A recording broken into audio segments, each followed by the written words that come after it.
Akashvani.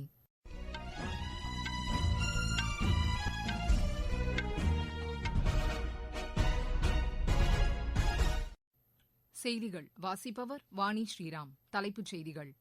Covid பரவலை கட்டுப்படுத்தும் பணிகளில் பாதுகாப்பு படையினரின் பங்களிப்பு மகத்தானது என்று குடியரசுத் தலைவர் திரு ராம்நாத் கோவிந்த் தெரிவித்துள்ளார். சிறார்கள் பராமரிப்பு மற்றும் பாதுகாப்பை உறுதி செய்யும் வகையில் நடவடிக்கைகள் மேற்கொள்ளப்பட வேண்டியதன் அவசியம் குறித்து குடியரசு துணைத் தலைவர் திரு வெங்கையா நாயுடு வலியுறுத்தியுள்ளார். உத்தரப்பிரதேசத்தில் தேசிய உணவு பாதுகாப்பு திட்ட பயனாளிகளுடன் பிரதமர் திரு நரேந்திர மோடி காணொலி மூலம் நாளை கலந்துரையாடுகிறார். தமிழக சட்டப்பேரவையின் பட்ஜெட் கூட்டத்தொடர் வரும் 13ஆம் தேதி தொடங்குகிறது. டோக்கியோ ஒலிம்பிக் மல்யுத்த போட்டியில் இந்தியாவின் ரவி தாஹியா இறுதி ஆட்டத்திற்கு முன்னேறியுள்ளார். மகளிர் குத்துச்சண்டை போட்டியில் இந்தியாவின் லவ்லினா போர்கோஹேன் வெண்கலப் பதக்கம் வென்றார். இனி விரிவான செய்திகள். கோவிட் பரவலை கட்டுப்படுத்தும் பணிகளில் பாதுகாப்பு படையினரின் பங்களிப்பு மகத்தானது என்று குடியரசுத் தலைவர் திரு ராம்நாத் கோவிந்த் கூறியுள்ளார். நீலகிரி மாவட்டம் வெலிங்டனில் உள்ள ராணுவ அதிகாரிகள் பயிற்சி கல்லூரியில் பயிற்சி நிறைவு செய்தவர்களுடன் அவர் உரையாற்றினார்.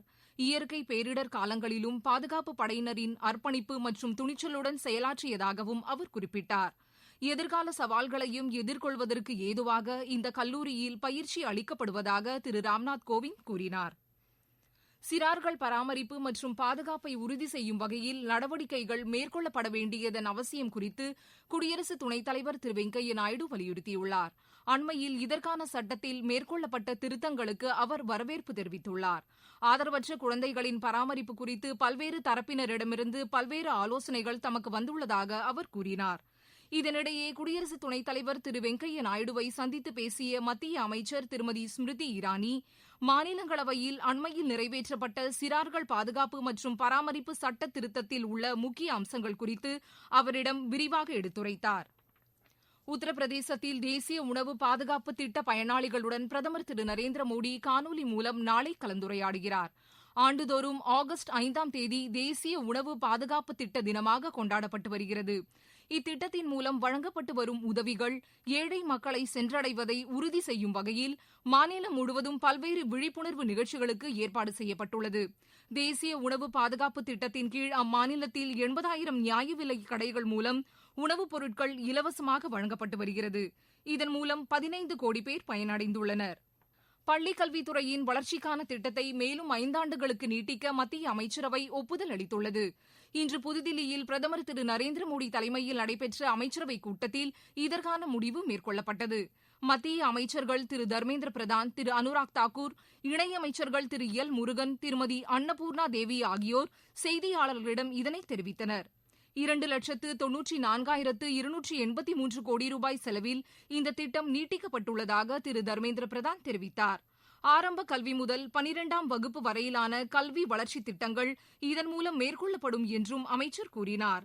நாடு முழுவதும் செயல்பட்டு வரும் விரைவு நீதிமன்றங்களின் செயல்பாடுகளை மேலும் 2 ஆண்டுகளுக்கு நீட்டிப்பதற்கும் இக்கூட்டத்தில் ஒப்புதல் அளிக்கப்பட்டதாக தகவல் ஒலிபரப்புத்துறை அமைச்சர் திரு அனுராக் தாக்கூர் தெரிவித்தார். 1,572 கோடி ரூபாய் செலவில் இந்த திட்டம் நீட்டிக்கப்பட்டிருப்பதாகவும் அமைச்சர் கூறினார். வாக்காளர் பட்டியலில் வாக்காளரின் பெயர் ஒன்றுக்கும் மேற்பட்ட பகுதிகளில் இடம்பெறுவதை தடுக்கும் வகையில் வாக்காளர் அடையாள அட்டை எண்ணுடன் ஆதார் எண்ணை இணைப்பதற்கான தேர்தல் ஆணையத்தின் திட்டத்தை மத்திய அரசு பரிசீலித்து வருவதாக சட்டத்துறை அமைச்சர் திரு கிரண் ரிஜிஜூ தெரிவித்துள்ளார். மக்களவையில் எழுத்து மூலம் அவர் அளித்துள்ள பதிலில், தேர்தல் மறு சீர்திருத்த நடவடிக்கைகள் தொடர்பான விவகாரங்கள் அனைத்தும் சட்ட ஆணையத்தால் சரிபார்க்கப்பட்டுள்ளதாக கூறினார். கடல்சார் பாதுகாப்பை வலுப்படுத்தும் வகையில் பல்வேறு நடவடிக்கைகள் மேற்கொள்ளப்பட்டுள்ளதாக மத்திய அரசு தெரிவித்துள்ளது. மக்களவையில் பாதுகாப்புத்துறை இணையமைச்சர் திரு அஜய் பட் எழுத்து மூலம் அளித்த பதிலில், கடல் மார்க்கமான ஊடுருவலை கண்காணிக்கவும் அதனை தடுக்கும் வகையில் கடலோர காவல்படைக்கு தேவையான நவீன உபகரணங்கள் வழங்கப்பட்டுள்ளதாக தெரிவித்துள்ளார். நீங்கள் கேட்டுக்கொண்டிருப்பது ஆகாசவாணியின் செய்தி அறிக்கை. கோவிட்-19க்கு எதிரான போரில் நமக்கான கவசங்கள். முகக்கவசம் அணிவோம், தனிநபர் இடைவெளியை கடைபிடிப்போம், கை மற்றும் முக சுத்தம் பராமரிப்போம், தடுப்பு மருந்தை தயங்காமல் செலுத்திக் கொள்வோம். நோய் தொற்று குறித்த தகவல்களை 104 மற்றும் 0442951050 என்ற தொலைபேசி எண்களை தொடர்பு கொண்டு அறிந்து கொள்வோம். தமிழக சட்டப்பேரவையின் பட்ஜெட் கூட்டத்தொடர் வரும் 13ஆம் தேதி தொடங்குகிறது. நடப்பு நிதியாண்டுக்கான நிதிநிலை அறிக்கை அன்றைய தினமே தாக்கல் செய்யப்படுகிறது. வேளாண் துறைக்கென தனி பட்ஜெட்டும், அரசு பள்ளியில் பயின்ற மாணவர்களுக்கு தொழில் படிப்புகளில் 7.5% ஒதுக்கீடு வழங்க வகை செய்யும் சட்ட முன்வடிவும் இந்த கூட்டத்தொடரில் தாக்கல் செய்யப்பட உள்ளது. இனி மக்களின் மனதை வென்ற மத்திய அரசின் திட்டங்கள்.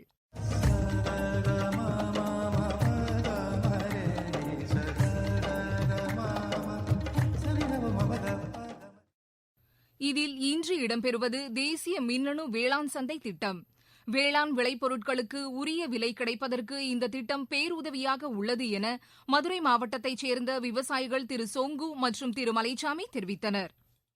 வல்லால் வெட்டி நெல் கொண்டாந்து இங்க குடோன்ல வச்சு நெல்லை விற்கிறோம். விற்கையில கமிஷன் இல்லாம ஆர்டர் இல்லாம எங்களுக்கு வித்து கொடுக்குறாங்க. கவர்மெண்ட்ல இருந்து காசு உடனே கொடுக்குறாங்க. குடோன்ல வித்து அங்க நெல்கடையில வித்துக்கிட்டு இருந்தான். விற்கையில கமிஷன் வண்டி வாடகை நொட்டு அதிகமாக வந்துச்சு. இப்ப கவர்மெண்ட்ல இருந்து கொண்டாந்து நாங்க வைக்கவும் செலவுகளுக்கு நிறைய மிச்சப்படுது சார். நெல் கொண்டாந்து ஆபீஸ் கொண்டாந்து வச்சு உங்களுடைய விலையை கேட்டு அவங்களே நல்ல விலைக்கு வித்து கொடுக்குறாங்க. எந்த இடைத்தர செலவு இல்லாத அளவுக்கு விவசாயிகளுக்கு நல்ல ஒரு லாபத்தை பெற்று கொடுக்குறாங்க. இதுக்கு முன்னாடி கடையில வச்ச செலவு, வண்டி வாடகை எல்லா செலவோட கூட வந்துகிட்டு இருந்துச்சு. இங்க வந்ததுல இருந்து எங்களுக்கு எந்த செலவு இல்லை, எந்த இதுவுமே கிடையாம நல்ல லாபத்துக்கு வித்து கொடுக்குறாங்க. பணம் நேரடியாக எங்களை ஏற்றி எங்களுக்கு சேர்ந்துருது. மத்திய சர்க்காருடைய திட்டம் விவசாயிகளுக்கு ரொம்ப பயனுள்ளதா இருக்கு.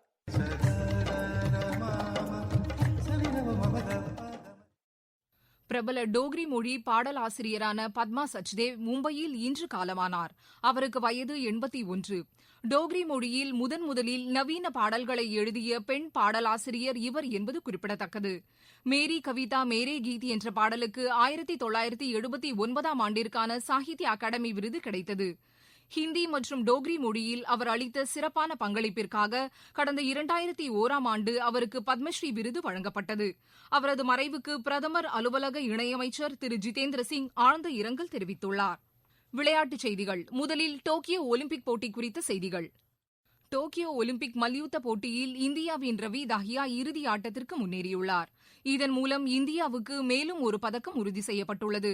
மற்றொரு அரையிறுதிப் போட்டியில் தீபக் புனியா தோல்வியடைந்தார். மகளிர் குத்துச்சண்டை போட்டியில் இந்தியாவின் லவ்லினா போர்கோஹேன் வெண்கலப் பதக்கம் வென்றார். மகளிர் ஹாக்கி போட்டி அரையிறுதி ஆட்டத்தில் அர்ஜென்டினா 2-1 என்ற கோல் கணக்கில் இந்தியாவை வென்றது. இந்தியா இப்போட்டியில் தோல்வியடைந்த போதிலும் சிறப்பான ஆட்டத்தை வெளிப்படுத்தியதாகவும் அடுத்த போட்டியில் வெற்றி பெற வாழ்த்து தெரிவிப்பதாகவும் பிரதமர் திரு நரேந்திர மோடி கூறியுள்ளார். இதுவரை 32 தங்கம் உட்பட 69 பதக்கங்களுடன் சீனா முதலிடத்திலும், 25 தங்கம் உட்பட 76 பதக்கங்களுடன் அமெரிக்கா 2வது இடத்திலும் உள்ளன.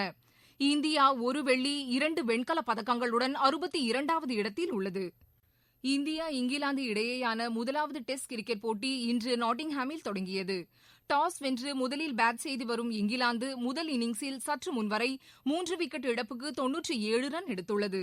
மீண்டும் தலைப்புச் செய்திகள்.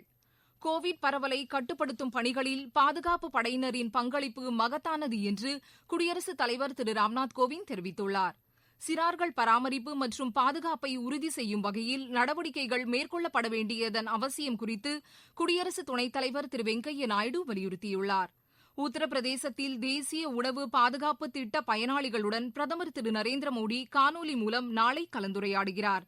தமிழக சட்டப்பேரவையின் பட்ஜெட் கூட்டத்தொடர் வரும் 13ஆம் தேதி தொடங்குகிறது. டோக்கியோ ஒலிம்பிக் மல்யுத்த போட்டியில் இந்தியாவின் ரவி தாஹியா இறுதி ஆட்டத்திற்கு முன்னேறியுள்ளார். மகளிர் குத்துச்சண்டை போட்டியில் இந்தியாவின் லவ்லினா போர்கோஹேன் வெண்கலப் பதக்கம் வென்றார். இத்துடன் இந்த செய்தியறிக்கை நிறைவு பெற்றது. எமது செய்திகளை உடனுக்குடன் அறிந்து கொள்ள AIR News_சென்னை என்ற ட்விட்டர் பக்கத்திலும், செய்தி தொகுப்புகளை all India radio news Chennai என்ற யூடியூப் சேனலிலும் அறிந்து கொள்ளலாம்.